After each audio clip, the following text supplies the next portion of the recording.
सीखता था। वो जन्म से ही यहाँ पर ट्रेनिंग ले रहा था। एक दिन ली गुरुकुल के मंदिर में गया और माफी मांगी क्योंकि अब जो वो करने वाला है वो शायद सही नहीं होगा। उसी वक्त एक योद्धा ने साइड से उस पर हमला कर दिया। अचानक हमले से ली चौंक गया, लेकिन उसने जैसे तैसे वार का सामना किया। योद्धा ने उसे दीवार पर फेंक दिया, लेकिन ली कूदकर वापस आ गया। उसने हवा में ही योद्धा के सीने पर वार किए और कुछ ही पलों में उसे हरा दिया। इसके बाद बारी आई एक तलवारबाज योद्धा की। ली ने उसे भी अपनी काबिलियत से धूल चटा दी। इसके बाद वो तीसरे योद्धा की ओर बढ़ा। हालांकि वो योद्धा ध्यान में बैठा था, लेकिन फिर भी ली के आने की आहट सुनकर उसने अपनी माला शीशे में दे मारी, जिससे ली की आंखें चौंधिया गई। अगले ही पल में उसने ली को उठाकर जमीन पर पटक दिया। योद्धा बस जीतने ही वाला था कि ली फिसल कर बच गया और फिर दोनों में जबरदस्त लड़ाई शुरू हो गई। अंत में जीत ली की ही हुई। फिर वो मंदिर में सर झुकाकर बाहर चला गया। गुरुकुल के टीचर ने उसे बताया कि परीक्षा में उसने सबसे ज्यादा हुनर दिखाया है, इसलिए उसे शहर के नए स्कूल में जाने का मौका मिलेगा। शहर में वो 3 लोगों के परिवार के साथ रहेगा, जिसमें 2 बच्चे और एक उनका पिता है। वो आदमी दरअसल एक साइंटिस्ट है जो गुरुकुल के टीचर को जानता था। इसके बाद ली नए शहर की ओर रवाना हो गया। नए स्कूल में एक 15 साल का लड़का फैंग था जो टाइकोंडो का खिलाड़ी था। उसकी छोटी बहन शैन शैन अपने भाई से बेहद प्यार करती थी। स्कूल के टाइकोंडो क्लब को लैन संभालती थी। वो फैंग के मुकाबले देखकर उसे उसकी कमियां बताती थी ताकि वो और बेहतर हो सके।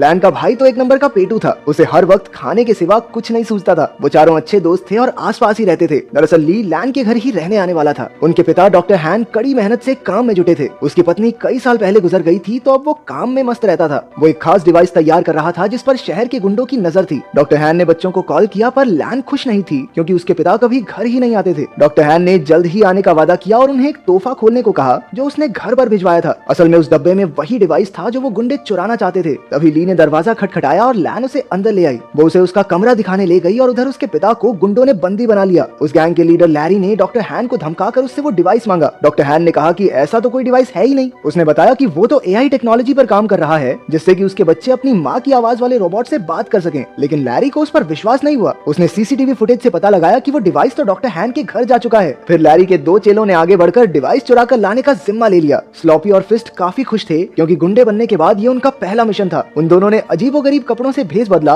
और लैन के घर के बाहर जाकर खड़े हो गए। उनमें से एक ने रात को अंदर घुसने का फैसला किया, लेकिन फिर दूसरा कहने लगा कि बच्चों ने स्कूल चले ही जाना है, दिन में चुरा लेंगे भाई, क्या हो गया। घर में ली नए शहर के तौर तरीके सीख रहा था। उसने लैन को टाइकोंडो मैच देखते हुए देखा तो उसे भी ये खेल दिलचस्प लगा। रात को जब वो ध्यान में बैठा तो यू की वीडियो गेम की वजह से उन दोनों में बहस छिड़ गई, लेकिन जल्द ही दोनों मिलकर वीडियो गेम का मजा उठाने लगे। उधर लैन ने अपने कमरे में जब वो तोहफे का डिब्बा खोला तो उसमें एक पांडा की चेन निकली। वो नहीं जानती थी कि दरअसल ये पांडा वो पेन ड्राइव है जिसके पीछे वो गुंडे कब से पड़े हैं। जब लैन ने बटन दबाया तो पांडा ने उसे पासवर्ड रखने को कहा। तभी लैन ने कहा कि कैसा पासवर्ड, और अनजाने में यही पासवर्ड सेट हो गया। फिर पांडा को ऑन करने पर उसे पता चला कि उसमें उसकी माँ की आर्टिफिशियल इंटेलिजेंस वाली आवाज है। अगली सुबह ली यू और लैन के साथ स्कूल के पहले दिन के लिए निकल पड़ा। उन दोनों गुंडों ने बच्चों को बाहर जाते देखा और अपने प्लान को अंजाम देने का फैसला किया, लेकिन तभी उनमें से एक की नजर उस पैंडा की चेन पर पड़ी जो लैन ने अपने बैग से टांग रखा था। अब उन्होंने लैन से वो डिवाइस छीनने का प्लान बनाया। रास्ते में लैन ने ली को फैंग से मिलवाया। उसी वक्त एक गुंडे ने चुपके से की चेन चुरा ली और वहाँ से भाग गया। तभी ली ने उसे देख लिया और अपनी फुर्ती दिखाते हुए उसने गुंडे को झट से पकड़ लिया। तभी फैंग भी उसका साथ देने आ गया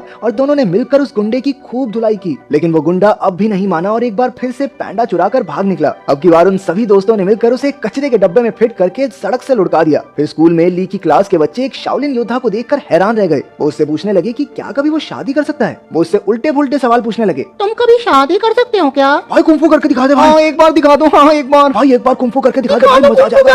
आखिरकार टीचर ने उन्हें शांत करके कहा कि ये सब खेलने के पीरियड में करना। खेलने के पीरियड में उनके कोच ने बताया कि अगले महीने उनकी चुस्ती फुर्ती की जांच होगी और जो कोई इसमें पास नहीं होगा वो अगली क्लास में नहीं जा सकता। ये सुनते ही यू की हालत पतली हो गई क्योंकि वो बहुत मोटा था। भगवान जानता है भाई साहब कितनी मुश्किल से चलते थे। फिर कोच ने सबसे 100 मीटर की दौड़ लगवाई। ली ने तो समय से पहले ही 2 चक्कर पूरे कर लिए, जबकि बाकी बच्चे अभी पहले चक्कर में ही थे। इसके बाद उन्हें पुशअप्स करने के लिए कहा गया, जिसमें अपना ली पहले से ही माहिर था। उसने 100 से भी ज्यादा पुशअप्स किए और बाकी बच्चों से तो 2 भी नहीं हुए। बाद में तो उसने एक हाथ से पुशअप्स करने शुरू कर दिए। उसकी काबिलियत देखकर सभी बच्चे कूदने लगे। फिर बारी आई ऊंची छलांग लगाने की। ये तो ली के बाएं हाथ का खेल था। बेचारा यू तो मुंह के बल नीचे गिर पड़ा। वहाँ डॉक्टर हान की लैब में लैरी ने उन्हें कुर्सी से बांध रखा था और उसे गोल्फ बॉल से पीट पीट कर परेशान कर रहा था। रात को वो दोनों गुंडे मौका देखकर लैन के घर में घुस आए। तभी ली की नजर उन पर पड़ गई और वो एक खिलौने के पीछे छिपकर उन्हें डराने लगा, लेकिन उन्होंने जल्द ही उसे देख लिया और मौका देखकर उस पर हमला कर दिया। जब लैन वहाँ पहुंची तो गुंडों ने पैंडा चुरा लिया और फरार हो गए। ली ने लैन और यू को सारी कहानी बताई, लेकिन उन दोनों को लगा कि वो मजाक कर रहा है। इसके बाद हम देखते हैं कि वो दोनों गुंडे अपने मुंह में गोल्फ बॉल्स भरकर लेटे हुए थे। असल में उन्होंने गलती से पैंडा की चेन की जगह वैसा ही दिखने वाला एक परफ्यूम चुरा लिया था। लैरी को एक खास डिवाइस 3 दिन के अंदर किसी कंपनी को बेचना है और इसीलिए अब उसे बेचैनी होने लगी। उसने बड़े गुस्से में उन दोनों गुंडों की गोल्फ बॉल्स से निशाना लगाया और उन्हें धमकाकर जल्द से जल्द वो खास डिवाइस लाने का ऑर्डर दे दिया। अगले दिन स्कूल में सारे बच्चे फैंग का टाइकोंडो मुकाबला देख रहे थे। वहीं यू और शैन शैन पीछे बैठी दो बदसूरत लड़कियों के बारे में बातें करने लगी। ये लड़कियां कोई और नहीं बल्कि वो दोनों गुंडे ही थे जो भेष बदल कर वहाँ आए थे। उन्हें लैन के बैग पर वो पैंडा दिखाई दिया और दोनों उसे चुराने के लिए सही मौके का इंतजार करने लगे। उसी वक्त ली ने फैंग को एक मुकाबले की चुनौती दी। इस मजेदार मुकाबले को देखने के लिए सभी बच्चे भागकर आगे चले गए। अब सही मौका देखकर गुंडों ने बैग से पैंडा चुराने की कोशिश की, लेकिन इस चक्कर में उनके नकली बाल वहीं फंस गए। उधर मुकाबले में फैंग और ली में जबरदस्त टक्कर हो रही थी। दोनों ही एक दूसरे पर भारी पड़ रहे थे। आखिरकार दोनों ने एक दूसरे को ना मारने का फैसला किया और मुकाबला खत्म हुआ। उसी वक्त सबने पीछे मुड़कर उन दोनों गुंडों को पहचान लिया। बच्चों ने मिलकर उन पर हमला बोल दिया, लेकिन इस बार वो एक बच्ची को मारने की धमकी देकर पैंडा डिवाइस लेकर भाग गए। फिर बच्चे मिलकर प्रिंसिपल के पास गए और पुलिस को बुलाकर सारा माजरा समझाया। वहीं ली खुद को इस सब का जिम्मेदार समझ रहा था, क्योंकि अगर उसने फैंग को चुनौती नहीं दी होती तो लैन अपने बैग से दूर ही न जाती। लेकिन बाकी बच्चों ने उसे दिलासा दिया कि ऐसा नहीं सोचना चाहिए। आखिरकार लैरी के हाथ वो डिवाइस लग गया और उसके जरिए उसने कंप्यूटर पर एक प्रोग्राम चलाया, लेकिन उसे इस्तेमाल करने के लिए पासवर्ड की जरूरत थी, ये वो नहीं जानता था। उसने कुछ प्रोग्रामर्स को बुलाकर लॉक खोलने के लिए कहा, लेकिन पूरा दिन बीतने पर भी कुछ हाथ नहीं लगा। अब लैरी के गुस्से की सभी हदें पार हो गई थी। तभी उसने डॉक्टर हैन के फोन पर उसकी बेटी का मैसेज देखा। लैन चाहती थी कि उसके पिता उसके जन्मदिन के लिए कल घर आ जाएं।